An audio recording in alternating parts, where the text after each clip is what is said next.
बिस्मिल्लाहिर्रहमानिर्रहीम। Math D2 exercise 1C question number 5।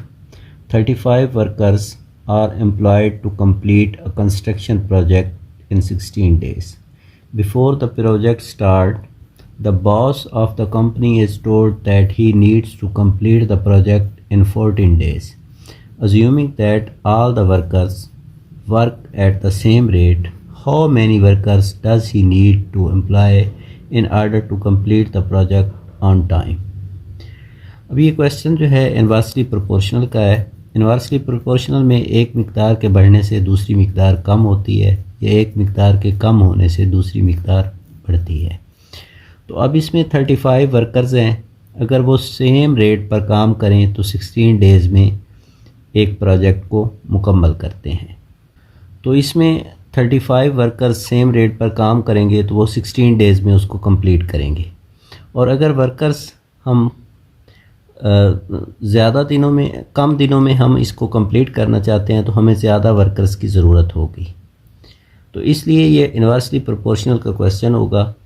दिन हम कम कर रहे हैं तो हमें वर्कर्स ज़्यादा चाहिए होंगे। तो अब ये हमारे पास हमने डेज़ हमें दिए हुए हैं और वर्कर्स दिए हुए हैं, तो वर्कर्स हमने फाइंड करने हैं। तो हम इसको इस तरह से लिखेंगे, एक साइड पर डेज़ लिखेंगे और एक साइड पर वर्कर लिखेंगे।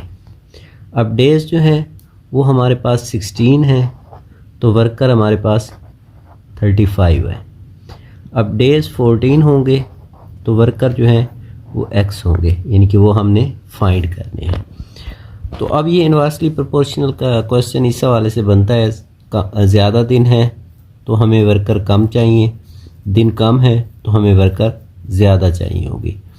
तो इसमें जब इन्वर्सली प्रोपोर्शनल का क्वेश्चन होता है तो हमने पहले भी बात की थी कि हम पेन को इस तरह से रखते हैं और उसको क्लॉकवाइज घुमाते हैं, यानी कि नीचे वाली जो टर्म है वो हमारे पास पहले आती है। तो अब इसमें कुछ इस तरह से इसकी रेशो बनेगी 14:16 प्रोपोर्शनल 35:x। अब जो x वाली टर्म होती है उसमें हमेशा ऊपर वाला पहले आता है और x बाद में आता है, चाहे वो इनवर्स प्रोपोर्शन हो चाहे वो डायरेक्ट प्रोपोर्शन हो। तो अब इसमें ये internal quantity, product of internal quantity is equal to product of external quantity.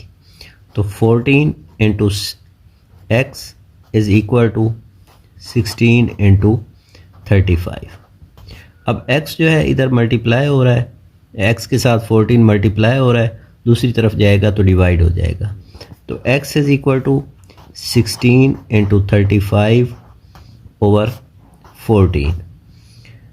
अब इसको हम काटेंगे 2 8 16 2 7 14, 7 1s are 7, 7 5s are 35। तो x is equal to 8 into 5, x is equal to 40।